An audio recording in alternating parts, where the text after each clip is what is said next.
Black family. It's the Prince of Pan-Africanism, Dr. Umar Johnson, coming to you live and direct from Tokyo, Japan.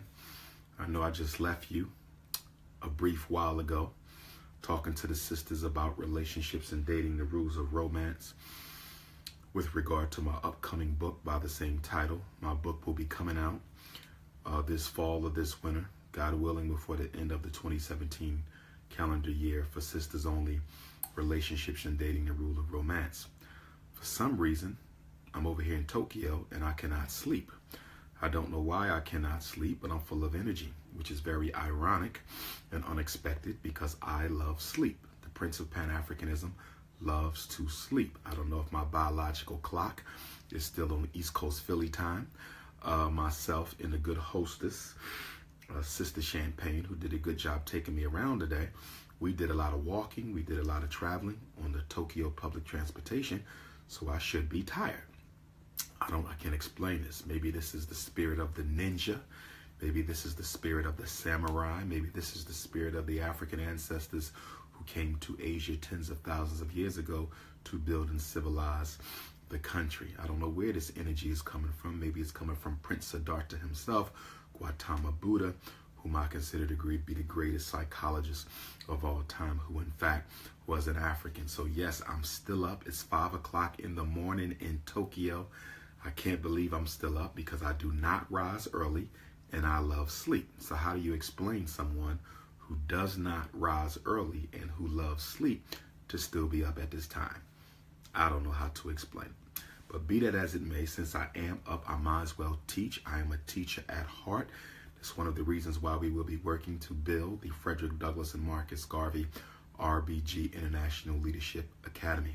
So today I want to talk about something very important, and I want to talk about understanding white supremacy, the 11 essential principles of the code of white supremacy. White supremacy is a code. All white people participate in this code. All white people adhere to this code, and it is important for us as African people, in order to navigate this code, we must understand this code. One of the greatest miseducations against African people is the fact that we have not deciphered this code. We have not intergenerationally transmitted this code. We have not taught our children this code, and it is very important that we master the code of white supremacy so that we can decode the power structure, so that we can ultimately destroy it and rebuild it. So let's talk about this. The first principle of white supremacy that you have to understand, the first essential principle of white supremacy that we have to understand, and this is going to be difficult for a lot of you to understand this because we were raised in the church and we were raised in the masjid, and because all black religion, even African spirituality, all black religion is colorblind. And that is one of the biggest reasons why black religion has not been able to serve the best interests of African people, because our religion, which is so essential to us as a spiritual people, our religion is colorblind. So how can a people suffering from color prejudice be freed from that color prejudice when in fact their most critical institution, the church and the masjid, is colorblind? So it's going to be difficult for many of you to accept rule number 1 because of your indoctrination. But it is my job to wake you up and bring you into the consciousness of your indoctrination so it can be overthrown, because only that which is understood can be overthrown. Only that which is understood can be destroyed. Only that which is understood can be ultimately refuted, rejected, and done away with. So the first rule, the first of the 11 essential principles of white supremacy, the first rule of the 11 essential principles of global white supremacy is that all white people are racist. All white people are racist. Now, I know I have some Europeans trolling my Instagram and my Facebook, and I don't mind you being here because you need to be educated again. Okay, you as Europeans, as Anglo-Saxons, as Jews, as Irish, as Portuguese, as Spaniards, as Italians, you need to be educated. But I do want my white visitors to understand that I overstand that no matter how educated you become about your code of white supremacy, you will never violate that code, nor will you ever operate outside of that code, okay? Many black people are under the false, erroneous belief that if we educate white people about who we are, racism will cease to exist. Many of us as Africans believe that if we educate white people as to who we really are, racism will cease to exist. Well, I can assure you that that is a fallacy. I can assure you that that is a lie. I can assure you that that is nothing more than a fragment of your imagination. White people are already educated about who you are. That's why they are racist. You don't need to be racist against the people over whom you exercise superiority. Racism is not necessary when you're dealing with inferior people. Racism is only necessary when you are dealing with equals or people who are superior to you. The fact that we even have racism clearly connotates and denotes that African people are not inferior. You do not have to devise a system of authority, control, and domination in order to keep inferior people in check. When people are inferior to you, you don't even have to be conscious of them. Do you understand? So the fact that we have a system of global white supremacy clearly articulates and communicates to you that you are not inferior to Europeans. Facts. Facts. Facts. Rule number one, the essential rule, the first essential rule, and these are in no particular order, the first essential rule of white supremacy, the code of white supremacy, is that all white people are racist. I must say this again. All white people are racist. I must say this again. All white people are racist. That means your wife, that means your husband, that means your white sister-in-law, your white father-in-law, your white friends, your white neighbors, your white Muslims, your white Christians, your white capitalists, your white communists, your white Jehovah's Witnesses. All white people are racist. And you have to understand rule number one in order to understand the others, because they are all based upon this rule. All white people are racist. Now, for the benefit of my Africans who are watching this lesson, and to the benefit of the Europeans who are watching as well, allow me to clarify when I say all white people are racist. When I say that all white people are racist, that does not mean all white people hate black people. I repeat, when I say that all white people are racist, that does not necessarily follow that all white people hate black people. I don't agree with that. I do not think that all white people hate black people. I think that most white people hate black people, but I don't believe that all white people hate black people. Racism has nothing to do with emotion. Racism has nothing to do with emotion. Racism has nothing to do with anger. Racism has nothing to do with hate. Racism has nothing to do with any type of an emotion. Racism is non-emotional. Racism is thoroughly political. Racism is thoroughly economic. Racism is thoroughly intellectual. Racism does not deal in emotions. Racism deals in power. Racism deals in power. Racism deals in power. So when I say all white people are racist, I'm simply saying that all white people are committed unapologetically to the preservation, maintenance, and continuation of the domination that Europeans have over African life. I'm saying that all white people, whether they hate you or not, all white people, whether they hate you or not, are 100% unapologetically committed to the continuation of white rule on the planet Earth. In other words, they are committed to the authority, they are committed to the power, They are committed to the legitimacy. They are committed to the resource control. They are committed to the religious control. They are committed to the cultural control. They are committed to the institutional control. So when I say all white people are racist, I am not saying all white people hate black people. I'm saying all white people benefit from a white privilege that none of them want to give away. All white people benefit from a white privilege that none of them want to ever abandon. All white people benefit from a privilege. And you must understand that the privilege that Europeans benefit from, the privilege that Europeans benefit from only comes as a result of the oppression of African people. So you cannot want to protect white privilege and at the same time not want to continue to oppress Africans, because you can only exercise or realize a white privilege vis-a-vis the oppression of African people. White privilege and black oppression go hand in hand, because if there was no black oppression, there would be no white privilege. If there was no black oppression, there could be no white privilege.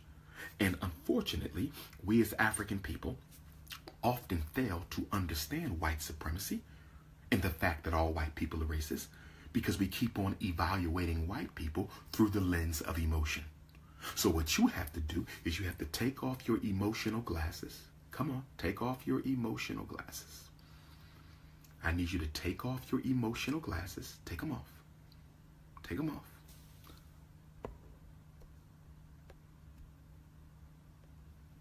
I need you to take off your emotional glasses and then put on your political glasses.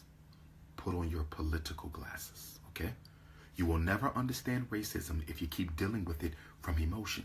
And because we keep on dealing with it from emotion, okay? And because we keep on dealing with it from emotion, we are often confused and tricked up whenever white people who we feel care about us, stay with me, when white people who we feel care about us, when white people who we feel care about us, okay, do things that clearly manifest their racism, we are confused. When white people who claim they care about us engage in thought or behavior, okay, that manifests racism, we are confused, because we say to ourselves that this is my white friend. I know they care about me. This is my white friend. I know that they care about me. Well, guess what? They may care about you as an individual African, but they don't care about us as an African people. I repeat, they may care about you as an individual African, but they don't care about us as an African people. They may care about you as an individual African. They don't care about us as an African people. And what you need to understand is that intergroup behavior is regulated by the power structure of their race. In other words, white people do not make policy. They do not make policy for individual black people. They make policy for the whole race. They make policy for the whole race. And you need to understand this, because when you understand that intergroup relationships is based on a power dynamic that does not yield to your personal emotional relationship with a white person, you begin to understand how insignificant your personal emotional relationship to a white person is. So when they do things against you, you should not take it personal, because it's not personal. It ain't about you. It's about them. Racism ain't personal. Racism is business. Racism ain't personal. Racism is business. Racism ain't personal. Racism is business. And this is exactly why. A white person can be nice to you and mistreat other black people. This is exactly why a white person can care about you and still create AIDS. They can care about you and still take the life of your child. They can care about you and still disadvantage your community. They can care about you and still miseducate our children, because you are confusing your individual, personal, emotional relationship with white folk with the relationship between the races. You are confusing your personal, irrelevant, insignificant relationship with Europeans. You're confusing that with the relationship that exists between the white race and the black race. It's time for you to wake up. And I was sent here to wake you up. And I am going to wake you up, even if it kills you. Because as I teach, in order for the African to live, the European inside of you must die. In order for you to give birth to your divine African self, we have to first suffocate the cracker living in your soul. Because every black man has a white man living in his body, and every black girl has a white girl living in their body. And until we perform an exorcism, until we exorcise the demon, until we exorcise the ghost of white supremacy, we can never live. We can never live. You got to kill the cracker inside and for the African to live. Facts. Facts. So never again should I hear any of you talking about the good white people in your life. They may be good white people in your life, but when they deal with us as a race, this ain't personal. When they deal with us as a race, the code through which they deal with us is systematically implemented, and there are to be no aberrations to that code. There are to be no aberrations to that code. So your personal relationship with Europeans has nothing to do with their commitment. Your personal relationship to Europeans has nothing to do with their obligation. Your personal relationship to Europeans have absolutely nothing to do with the agenda of one race to destroy and oppress another. All white people are racist. Racism has nothing to do with emotion. Racism is all about power, and your personal relationship is irrelevant to the agenda that they have for African people. All policy is set for the group. It is not set for the individual. That's rule number one. Rule number two: white people do not share power with black people. White people do not share power with black people. Historically, we have seen this play out for the past thousands of years. We have seen this play out for the past hundreds of years. Okay? We've seen this play out time and time again. They came into Africa bearing gifts. They came into Africa bearing gifts, offering brotherhood and sisterhood. Look at Africa now. Look at Africa now.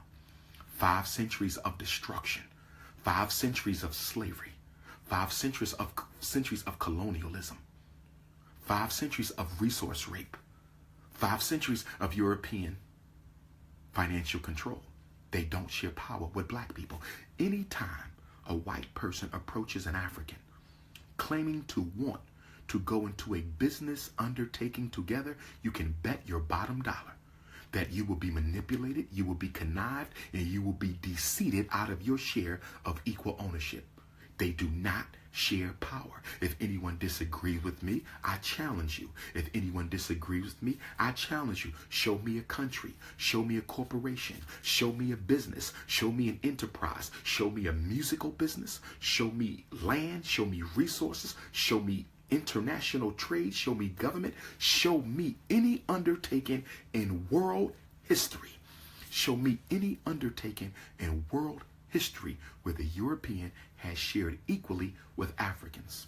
Never, never, never. So whenever you hear anything about power sharing, let's look at South Africa, the Republic of South Africa. Shout out to my brothers and sisters in the Republic of South Africa, Johannesburg, Pretoria, Durban, Soweto, Alexandria, Cape Town, Eastern Cape, KwaZulu. I will be back in South Africa before the year is over to do my own Dr. Umar Johnson lectures. In South Africa, they say that they have a multiracial government.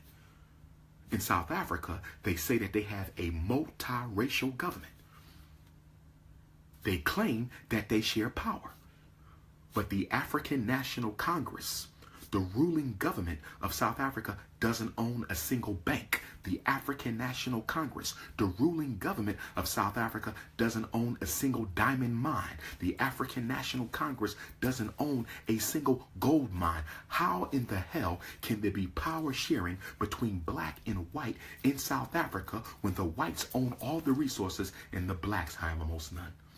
They don't share power with Africans. And y'all need to wake up and smell the coffee. Y'all need to wake up and smell the coffee. I'll give you another example.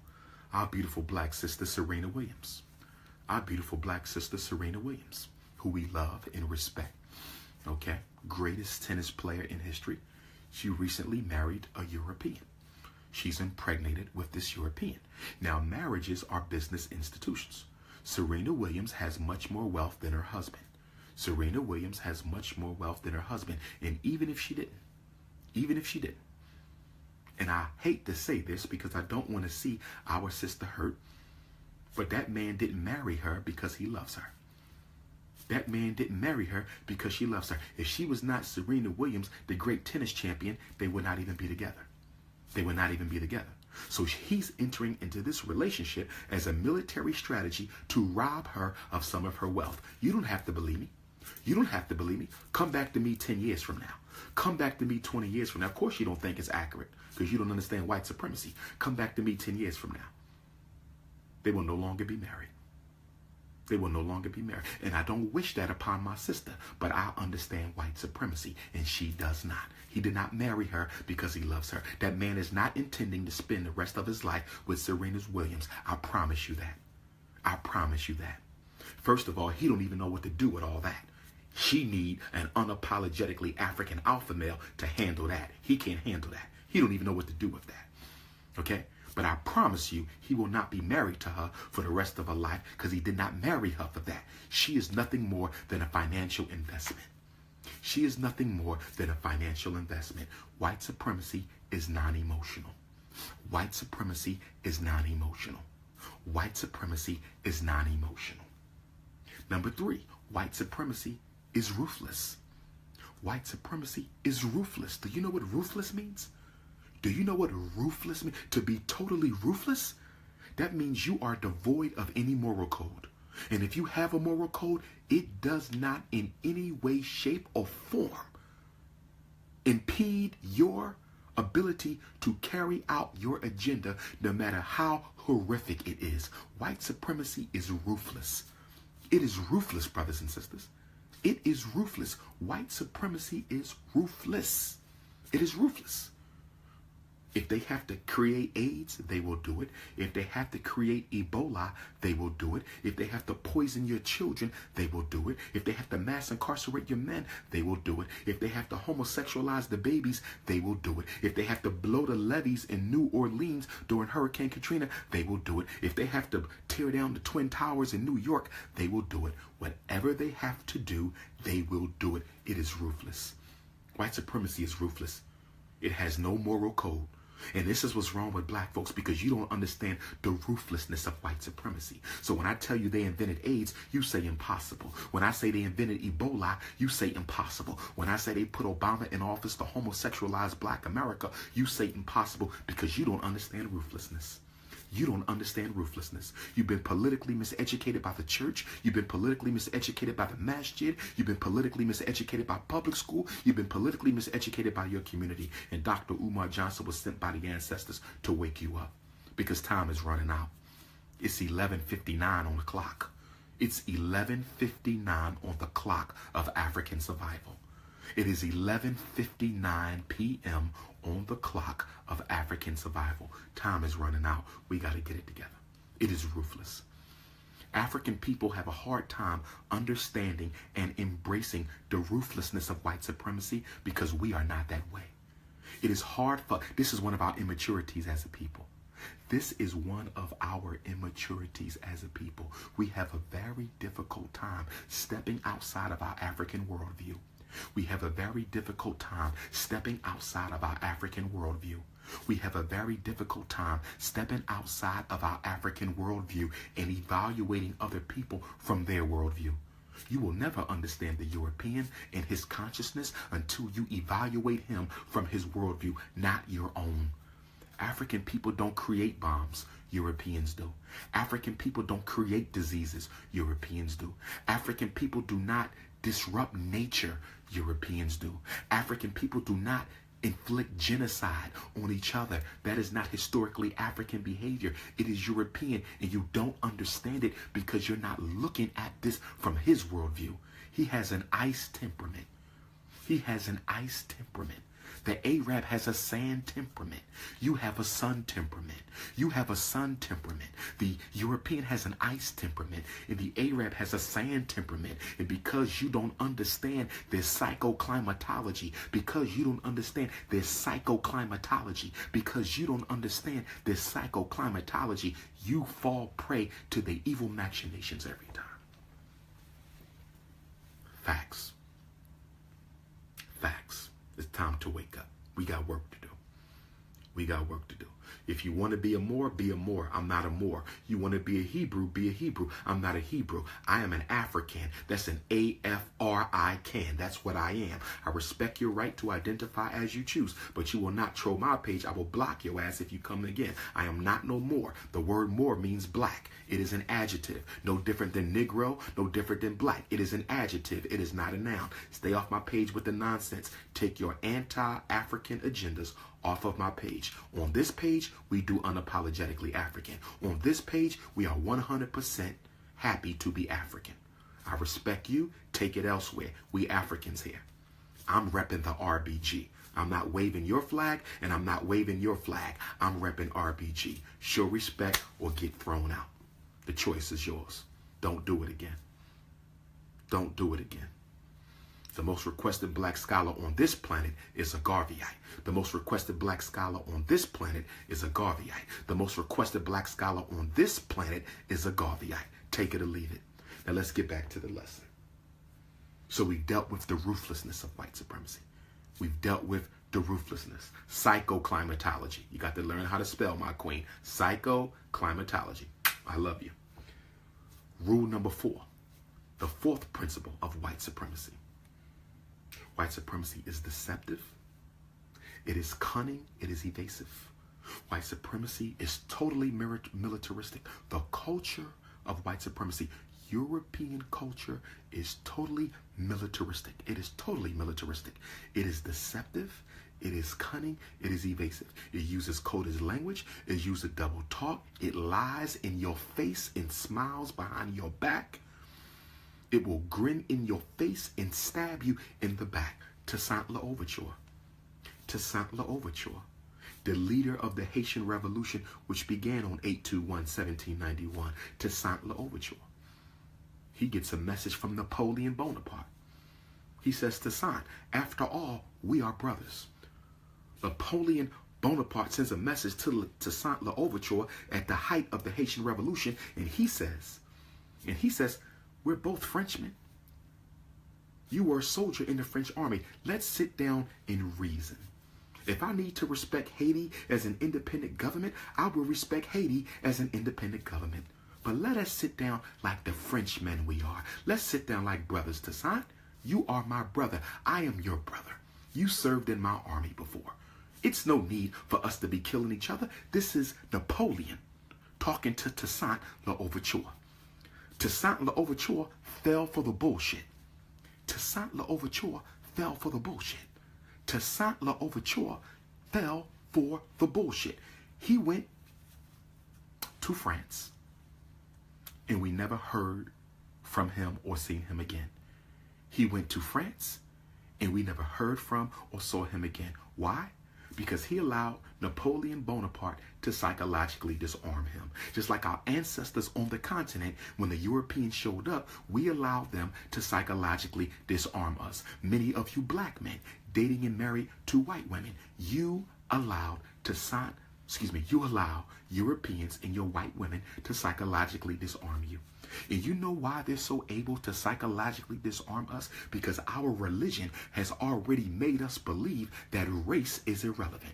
Our religions have already made us believe that race is irrelevant. Our religions have already made us believe that race is irrelevant.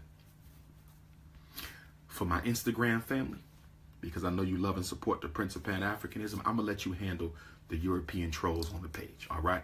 So I want you to intellectually beat their ass as long as they stay on this page, okay? Now, for the ones who are just listening and learning, we're not going to mess with them. We respect that. But for the ones who trolling, I'm going to leave that to my Instagram family to get in that ass, okay? We going to handle that.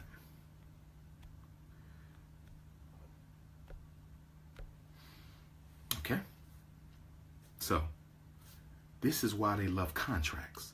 If you notice, white culture doesn't value verbal contracts. Have you noticed that? African culture, we do a lot of verbal contracts. We can shake on it. It's a verbal contract. European culture, they don't do verbal contracts. They want it written down. They want it on paper. They want it on paper. Why do they want it on paper? They want it on paper because you can lie with words really well. You can deceive with words really well. When you look at the European language, every word has 2 and 3 meanings. Every word has 2 and 3. Why does every word have multiple meanings? Why don't every word have one meaning so people can understand how it's being used? Why don't every word in their language have one meaning so people can understand how it's being used? You know why it doesn't have one meaning? Because their language, like their culture, is based on technology. Their language, like their culture, is based on technology. So they need the words to have multiple meanings. So once you find out what this means, they'll say, I didn't mean that, I meant this. And once you find out what this means, they will say, I didn't mean this, I mean that. And then once you find out what that means, they'll say, I didn't mean this, I meant that. It is deceptive, it is cunning, it is evasive. You cannot trust it. You cannot trust it. No contract you sign will be good. No legal decree that you enter into will be good, because this is white supremacy, seldom understood by its number one victims, the African man and woman. This is white supremacy, seldom understood by its number one victim, the African man and the African woman. Technology is the philosophy of white supremacy. Technology is the philosophy of white supremacy. Number 5. The 5th principle of white supremacy is it is narcissistic. White supremacy is narcissistic. White supremacy is narcissistic. That means what? That means how they see things is the way it has to be.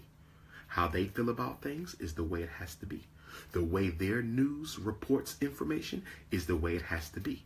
The way they feel about God is the way it has to be. The way they feel about nature is the way it has to be. It is narcissistic in that its opinions is more important than anyone else's. That's right. Its agenda is more important than anyone else's. The whole world can say, this is how we want to operate. But the white supremacists will come in and say, we don't care how y'all want to operate. This is the way we want to operate. It is imperialistic. And an imperialist is a narcissist. White supremacy is imperialistic. And an imperialist is a narcissist. An imperialist is a narcissist. It is their way or the highway. It is their way or the highway. It is narcissistic. This is why many white intellectuals cannot stand to be challenged by an African intellectual. This is why many Eurocentric intellectuals cannot stand to be challenged by an African intellectual, because their narcissism suggests that who are you? Who are you to question me? Who are you to question me? This is why when you go to their schools and to their universities, they never teach you how to evaluate or analyze the various philosophies and systems that their great men and women have created. They never teach you how to evaluate and analyze the systems that their great men and women have created, because they are narcissistic. So you're not supposed to challenge Christopher Columbus. You're not supposed to challenge Adolf Hitler. You're not supposed to challenge the Jewish bankers. You're not supposed to challenge the European giants of propaganda. You're not supposed to challenge their scientific formulas. You're not supposed to challenge their health remedies. You're not supposed to challenge their belief that Jesus was white. You're not supposed to challenge their belief that the Egyptians were white. You're not supposed to challenge anything, because they are narcissistic. What we say is necessarily the truth. And you know what the problem with that is, family? You know what the problem with that is, family? They had convinced you. They have convinced African people. White supremacy has convinced African people over these past 400 or 500 years that the way they see it is the way you shall see it. They have convinced you to believe that the way they see it is the way that you should see it.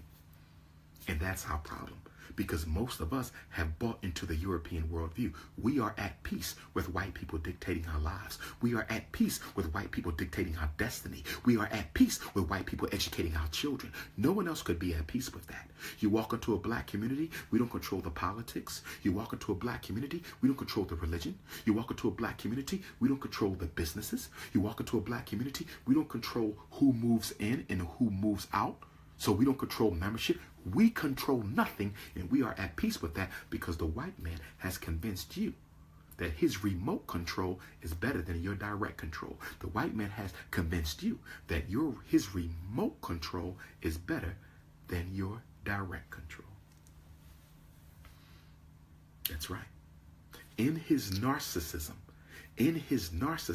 he has convinced the whole world that his way is the best way. It's so ironic. It's so ironic.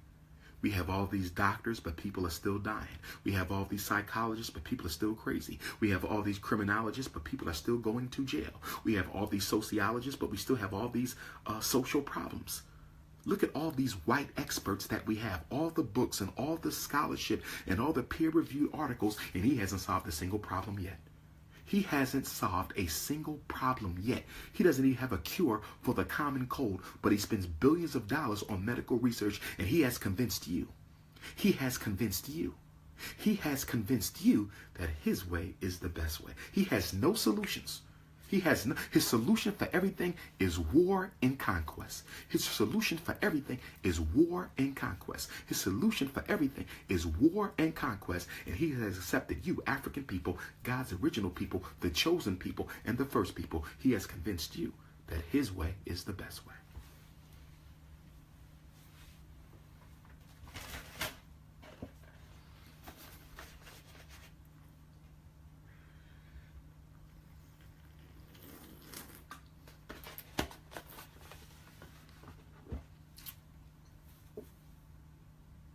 Number 6.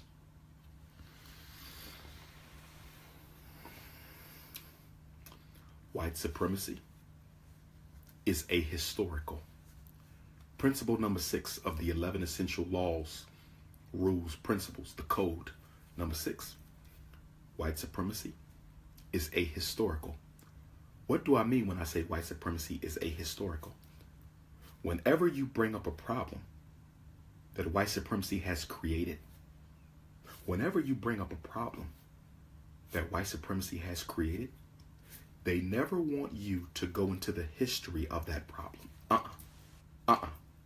We don't, no. He tells you why you keep living in the past. That's what he tells you. Why you keep living in the past. Slavery is over. Jim Crow is over. We've had a black president. He never wants you to give a historical analysis. He never wants you to conceptualize and contextualize your issues in history. Why? 2 reasons. 2 major reasons.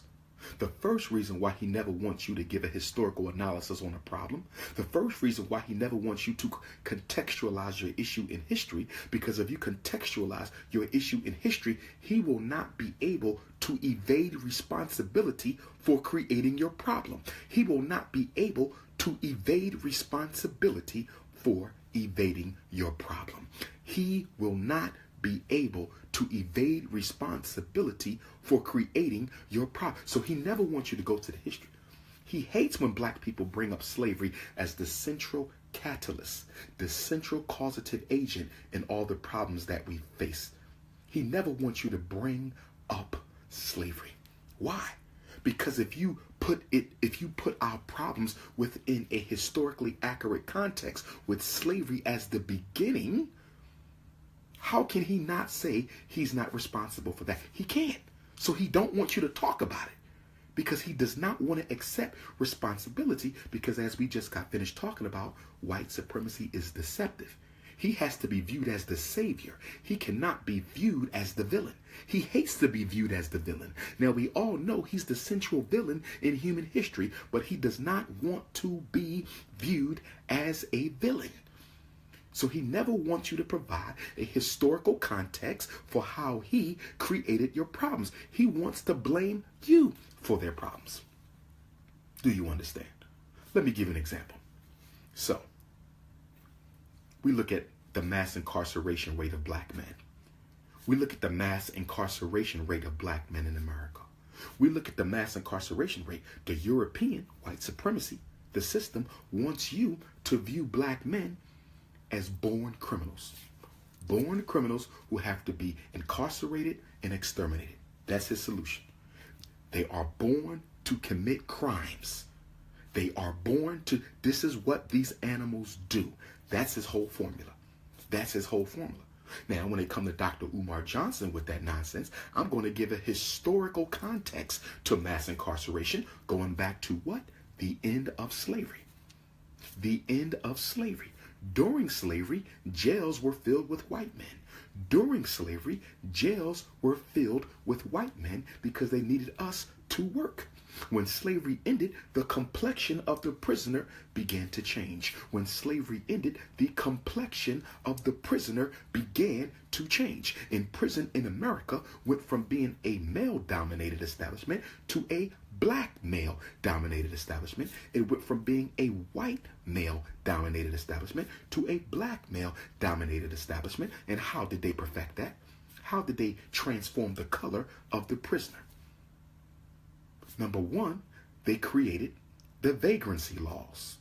The vagrancy laws said that any freedman who was caught without a job, any freedman who was caught outside after curfew, any freedman who was caught sleeping on the street, any freedman who was caught stealing to feed their family because the white man would give them no job, will automatically be incarcerated. So he created the vagrancy laws to entrap black men. And then he upgraded petty offenses to major felonies. That's what he did. And then in 1994, with the Bill Clinton crime bill, in 1994, with the Bill Clinton crime bill, in 1994, because you Negroes in love with the Democratic Party, because you don't understand all white people are racist, and you think that Democrat is different from the Republican. You think that Democrat is different from the Republican. You think Barack Obama is different from a Bill Clinton. And that's your problem, because you're still putting white people in categories because you don't understand the essential unity of white supremacy. You don't understand the essential unity of white supremacy. Oh yes. Oh yes. And then on top of that, after they murdered Dr. King, April 4th, 1968, after they murdered Dr. King, April 4th, 1968, they decided to neutralize the economic power base of the black community. They decided to neutralize the economic power base of the black community. In the 1970s, they came into the black community and they deindustrialized the neighborhood. They deindustrialized the neighborhood. They took out all the factories and all the industrial jobs. They took out all the factories and all the industrial jobs from Charlotte, North Carolina, from Detroit, Michigan, from Indianapolis, Indiana, from Chicago, Illinois, from Philadelphia, Pennsylvania, from Baltimore, Maryland. Oh yes, they deindustrialized the hood, and then they deindustrialized the high school. They took out the auto shop from high school. They took out the electrical shop from high school. They took out the plumbing program from high school. Oh yes, they took out the woodworking program from high school. They deindustrialized the high schools.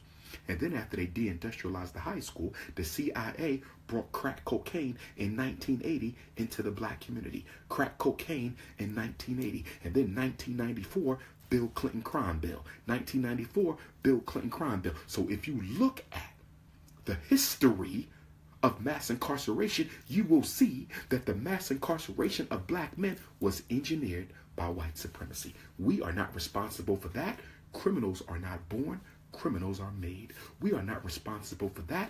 Criminals are not born. Criminals are made. We are not responsible for that.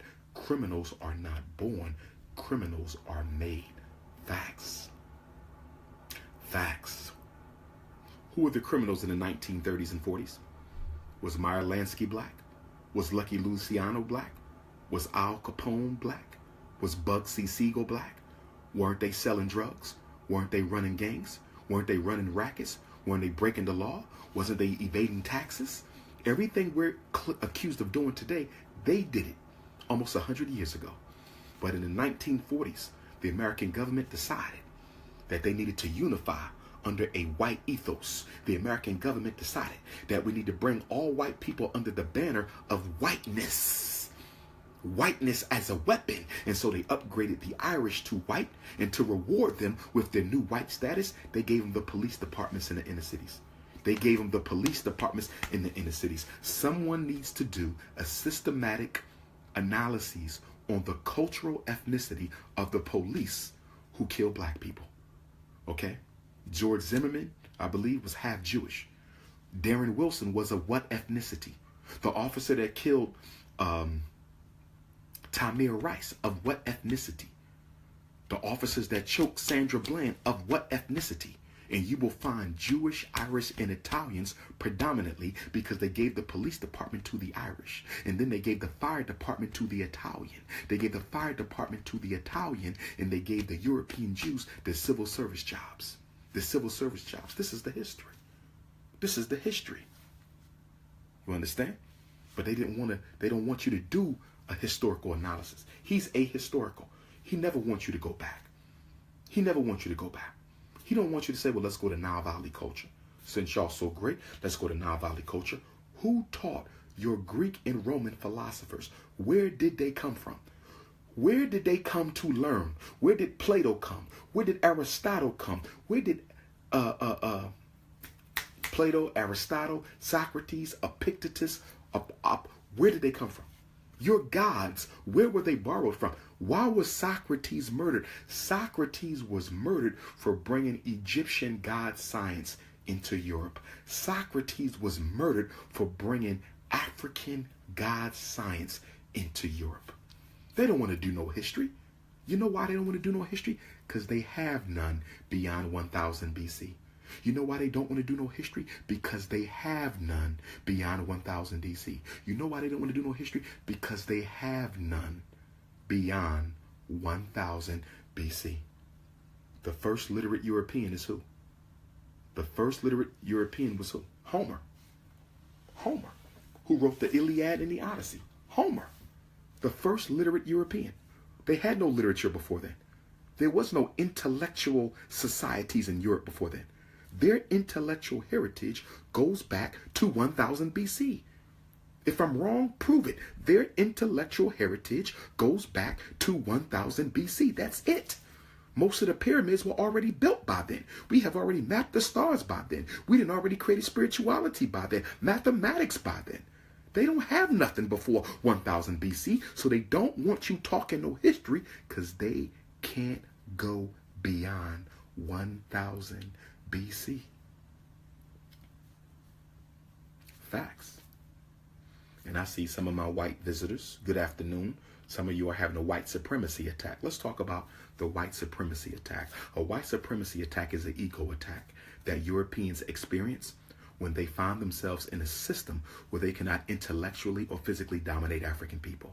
Whenever Europeans find themselves in a reality where they cannot intellectually or physically dominate African people, they have what I call a white supremacy attack. Okay, mind go crazy, they start sweating, they get angry, they start yelling, they don't know what to do because they benefit from white privilege their whole life. They benefit from white privilege their whole life, that when they come into a situation where the white privilege does not benefit them, they have a white supremacy attack. So some of my white visitors on Instagram are having a white supremacy attack. Maybe you should get you some cold water. Maybe you should get you some cold water. Better yet, get your ass off my page. Better yet, get your ass off my page. The truth hurts. The truth hurts. But you only hearing it one time. We hear your lies every day. You only hearing my truth right now. But we hear your lies every day. You only dealing with our truth right now and you can't take it. We've been dealing with yours for 500 years. Get your ass up out of here. You go and tell them that all the scared Negroes are dead. You go and you tell your masters that all the scared Negroes died 50 years ago. Everybody's unapologetic now. Everybody's unapologetic now. All Africans are unapologetic now. We ain't taking that shit no more. Black power. Black African power. You go run tell that. You go run tell that. You go run tell that. Go get you some cold water. Go get you a Bud Light or some shit, a Miller Lite, High Life, whatever the shit y'all drink. Get up out of here. Facts. Facts. Next. Number 7. And see, this is why I like to point out that I use my real name. I'm not hiding behind some fake Egyptian name. Like most of these Hotep Negroes. They don't use it. You don't know what their name is. They could be pedophiles for all you know. You don't know. Criminals. You don't know what the hell they done. They reinvent their life with a fake African name. I'm Umar Johnson everywhere. I'm Umar Johnson on Instagram. I'm Umar Johnson on Facebook. I'm Umar Johnson on Twitter. I'm Umar Johnson when I'm evaluating your kids. I'm Umar Johnson when I'm at the prison. That's right. I'm Umar Johnson when I'm battling Europeans. You know who I am. Okay, I ain't got no fake name hiding behind a fake name. I'm real. My life is real. You should try being real. It works.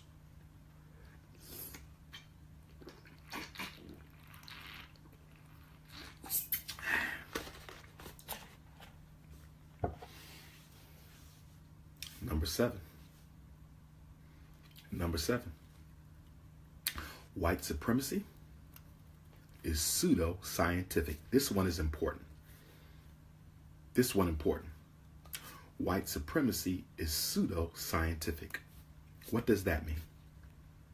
What does that mean when I say white supremacy is pseudo-scientific? When I say white supremacy is pseudo-scientific, what I'm saying, family, is they love to tell you that what they believe has been proven through scientific research. Stay with me. This is important.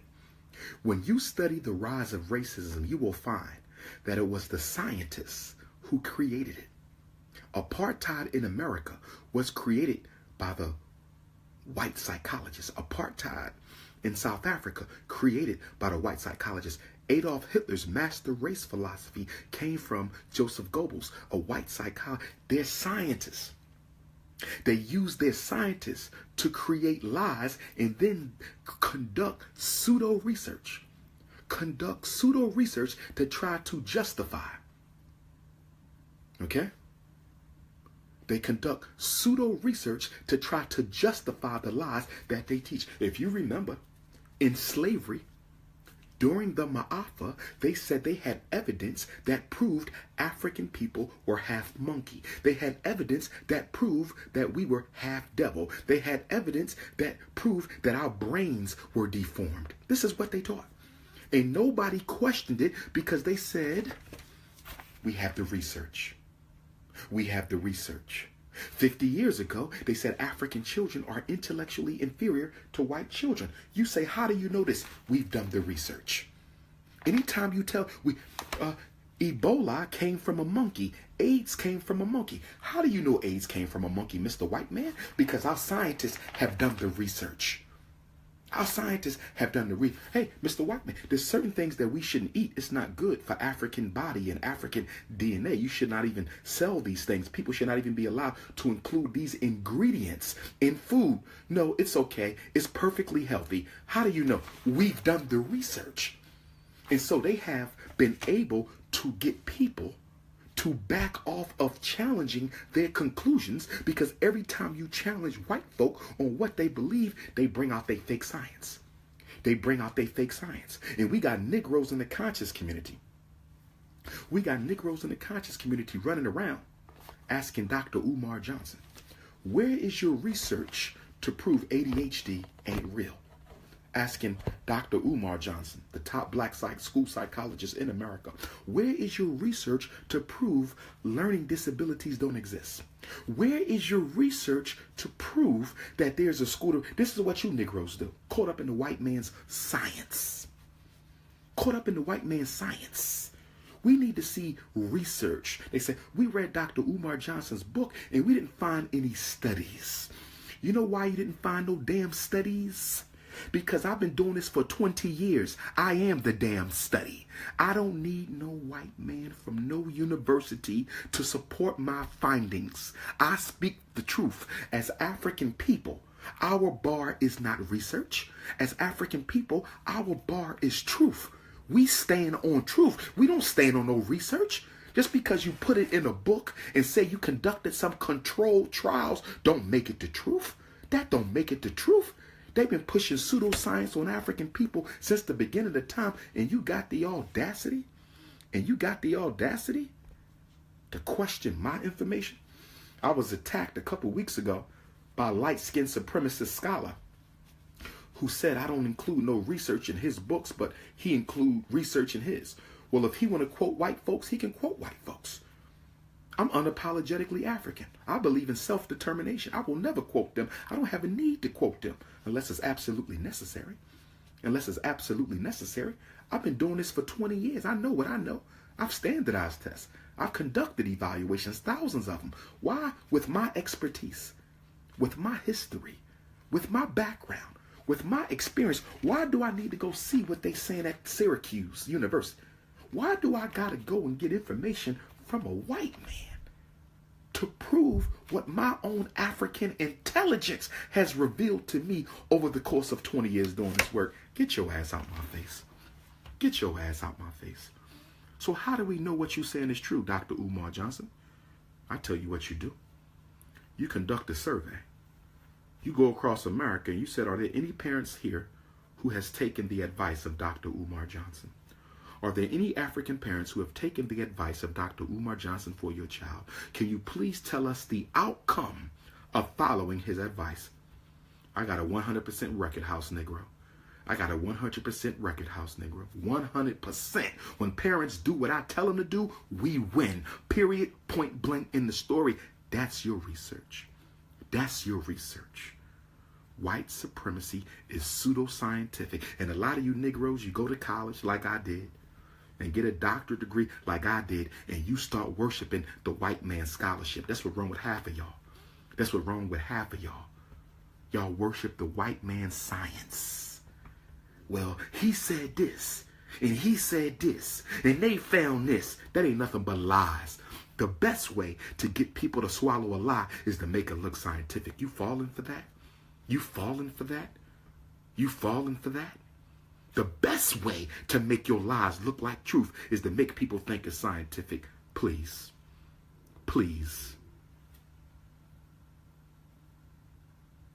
Number eight.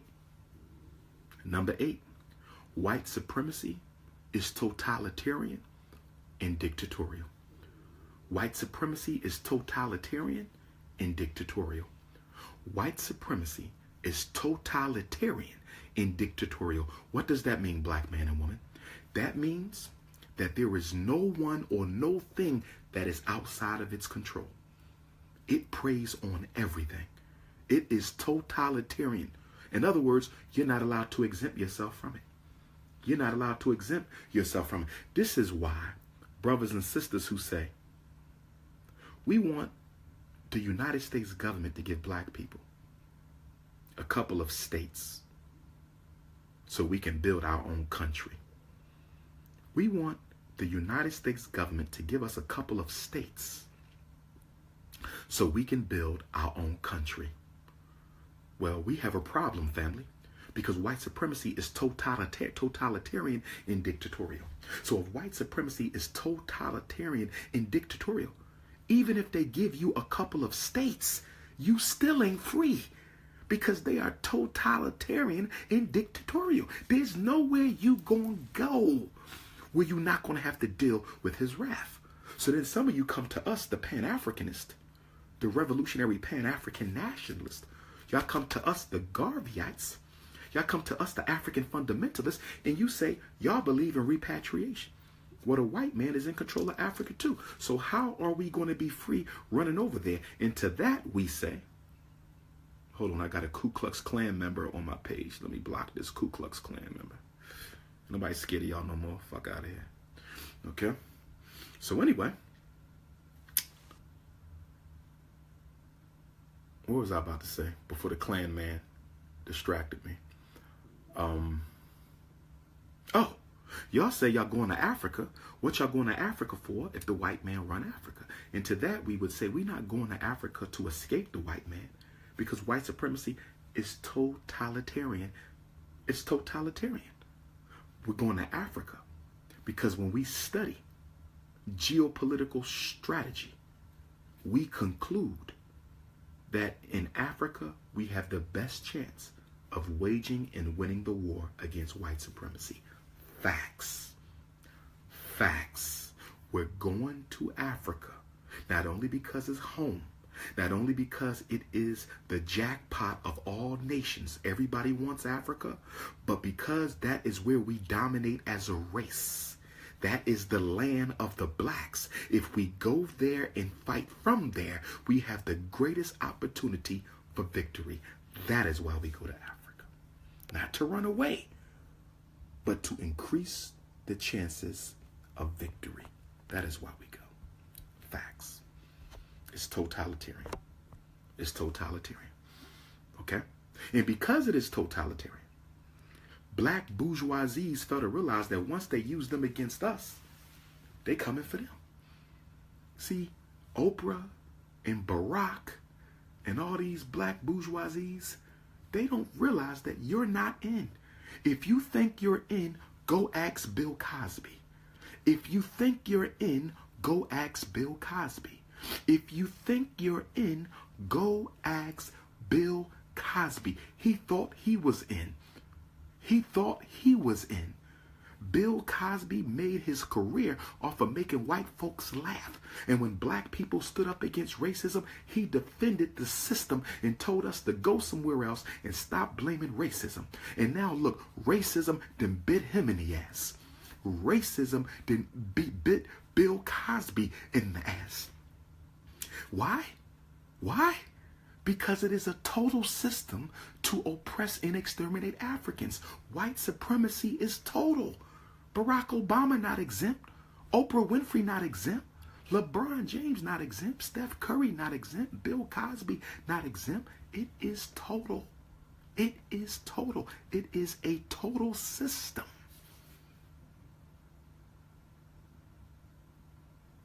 This is why we need the Frederick Douglass Marcus Garvey Academy. See, you will never win this war politically, economically, culturally, socially, intellectually, spiritually. You will never win this war until you educate your own children. And do you want to know why? Why can I sit here and say, as a master educator, that you will never win this war until you educate your own children yourself? You know why I say this? Because one of the first goals of education is to make children of the victim loyal to children of the oppressor. One of the first rules of education is to make the children of the victim loyal to the children of the oppressor. So until you get your children's minds back, take all of this we see, all this madness amongst our youth, from Barack Obama's homosexuality all the way on down. All of this is the result of black people not taking the educational destiny of their children into their own hands. How are you going to keep sending your children to his schools? They're being taught sympathy for his agenda. That's why black people will fight you when you talk about white folks. They will fight you when you talk about racism, because they were conditioned to do that. All of you were conditioned. That's why when I talked about African spirituality earlier, when I said no religion is African unless it believes in ancestral veneration, y'all start saying paganism. Paganism, that's the devil. Because you were taught that. Anything that is not within the scope of the white man's Christianity or the Arab's Islam is paganism to you, because you are a Negro robot, a Negrobot.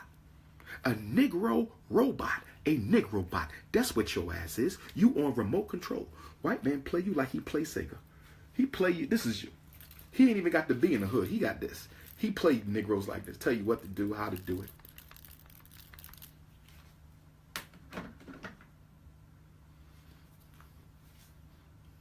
Negroes beating me down.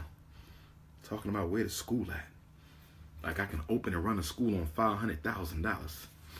Are you crazy? Cheapest school I seen is $1.2 million. We ain't even halfway there. You whining and complaining. Really just jealous because you want that money so you can go and spend it on new Benz or something. I know my mission. Go find yours.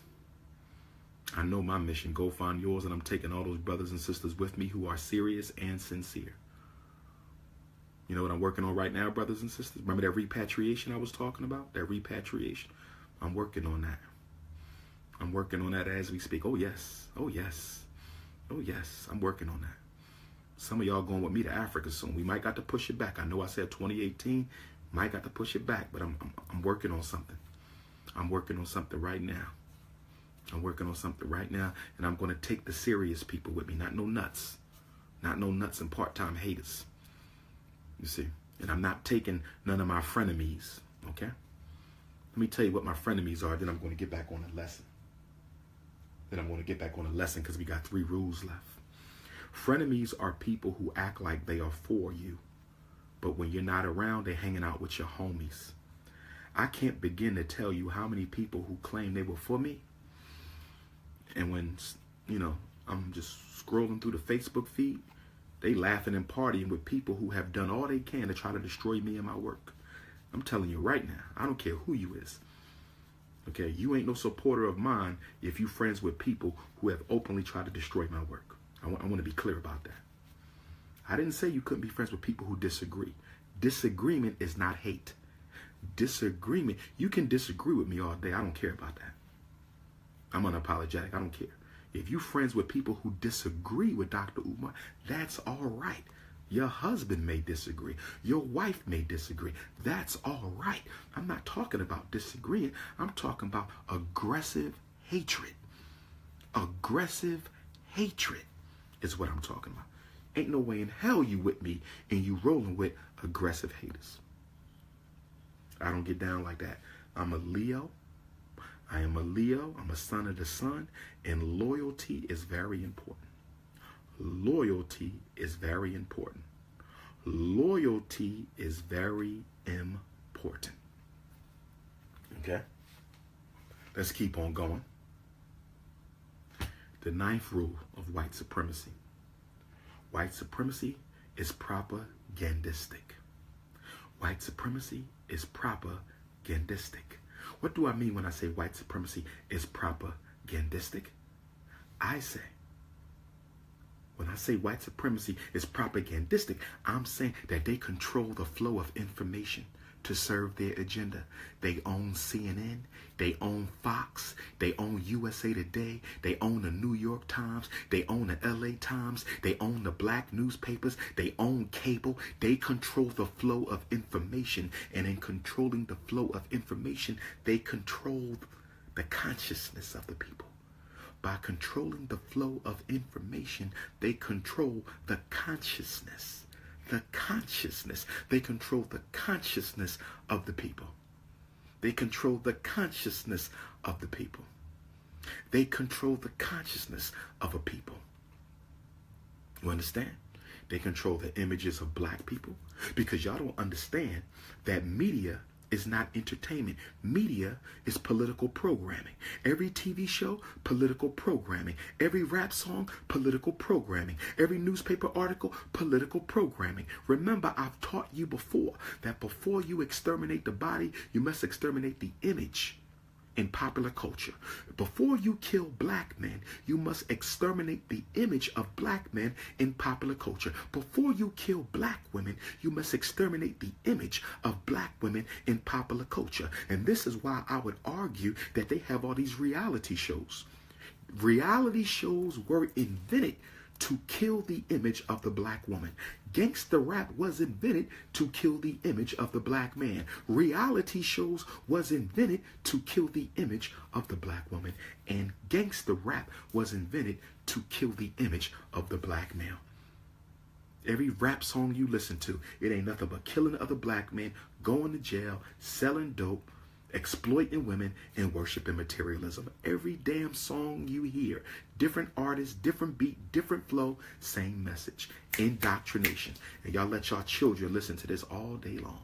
Look at the reality shows. All the women are thirsty. They ain't got no man, can't find a man, can't trust man, long weave, materialistic, sexually objectifying their body. Look at these images. And you know what's so sad about this, African people? Do you know what's so sad about this, African people? We are participating in the extermination of our own selves. We are the first people in human history marked for genocide who participated in the extermination of their own image. You're the first people. You can't name another people in human history who were marked for extermination and gladly and willingly participated in the extermination of their own selves. I'm not here to be your friend. I'm here to wake you up. I'm not here to be your friend. I'm here to wake you up. I'm not here to be your friend. I am here to wake you up. 10th principle. Principle number 10. White supremacy is unjust. U-N-J-U-S-T. White supremacy is unjust. U-N-J-U-S-T. They are incapable of treating you fairly and equally. They are psychologically, spiritually, intellectually incapable of treating African people as people. They are unjust. That is their culture. That is their psycho-bio-climatology. That is the Iceman energy. That is the Iceman energy. They are unjust. They do not believe in justice. There will be no reparations unless you fight for it. They don't believe in justice. There will be no apologies for slavery unless you fight for it. They don't believe in justice. You will never win against racism in court. They don't believe in justice. You can't have white supremacy and justice in the same time, in the same space. They are incompatible. White supremacy is unjust. You can't have justice and white supremacy together in the same place. Y'all need to understand this. Y'all need to understand this. They cannot coexist. One is unjust, one is just. They can't mix. It's oil and water. If you want justice, you have to destroy white supremacy. If you want justice, you have to destroy white supremacy. They don't believe in freedom, justice, or equality.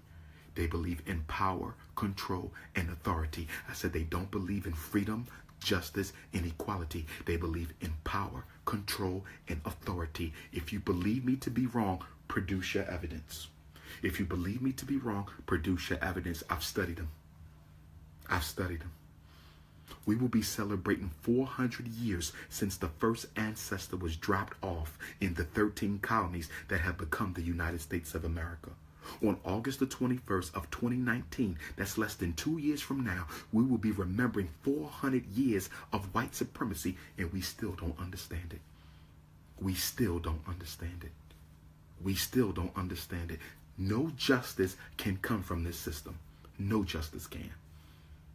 No justice can. These are the facts, and they are undisputed. Last principle. Principle number 11. Last principle. Principle number 11.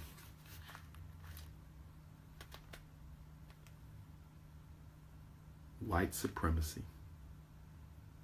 Its systems, its institutions, its leaders, its men, its women, its religions, its schools, its churches. Nothing in its system, nothing can be trusted. The minute you begin to trust a white supremacist, its church, its religion, your boss, its jobs, the courts, the cops, the minute you begin to trust,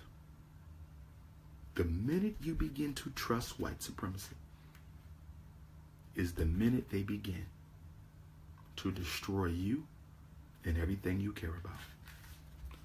Trust is the weapon. Trust in American democracy. Trust in American justice. Trust in white Jesus. Trust in Barack Obama. Trust in Donald Trump. Trust the system. That's what bourgeois Negroes always telling you. Trust the system. Yeah, the police shot him, but they're going to do an investigation, and that investigation will let us know if the police unnecessarily took his life. Trust, trust, trust. Who the hell you know with any common sense trusts their enemy? Who do you know with any common sense is going to trust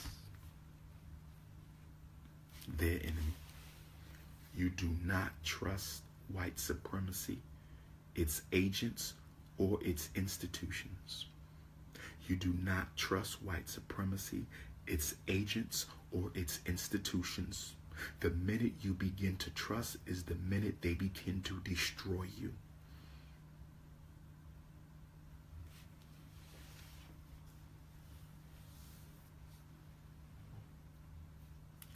Facts.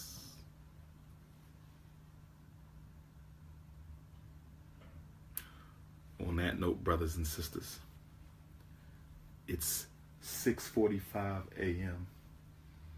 Has the sun come up? The sun is coming up in Tokyo. I'm full of energy though. I speak tonight here in Tokyo. Okay, but I don't know why I'm not sleepy. I don't know. I should be sleepy, but I'm not sleepy. Okay. I might be back with another tutorial. Also, to the other brothers in the conscious community, please stop stealing my intellectual material. People be sending me clips of y'all. Y'all be stealing my quotes, stealing my statements, stealing my information. I mean, don't get me wrong. There's nothing totally new under the sun. But at least you can do is try to hide the fact you're using my information. You feel me? Some of y'all don't, I don't even rock with you and you using my information. Like, that came right out my mouth. Like, I know y'all watch me and I know y'all study me and I ain't got no problem with that. But if you're going to quote me in your interviews and in your lectures and in your live feeds, then you're going to have to give me credit. Y'all take my hashtags and use them. Y'all take my quotes and use them. I mean, damn. Where the honor amongst thieves at? But nonetheless, make sure you donate to the Frederick Douglass and Marcus Garvey Academy, and we're going to keep it popping. All right? So I might go downstairs and get me some breakfast, some Tokyo breakfast. I don't know what they're going to be cooking. You know what I mean? Maybe they got some grits and eggs down there. Give me this Tokyo breakfast, and we're going to see what's popping. You can add me on WhatsApp if you need to hit me. You can add me on WhatsApp if you need to hit me. 215-989-9858. 215-989-9858. Speaking requests. Some sisters said they want me to come and do the For Sisters Only seminar. You can email that directly to Dr. Umar Speaks at Yahoo. DRUMAR Speaks. DRUMAR Speaks at yahoo.com.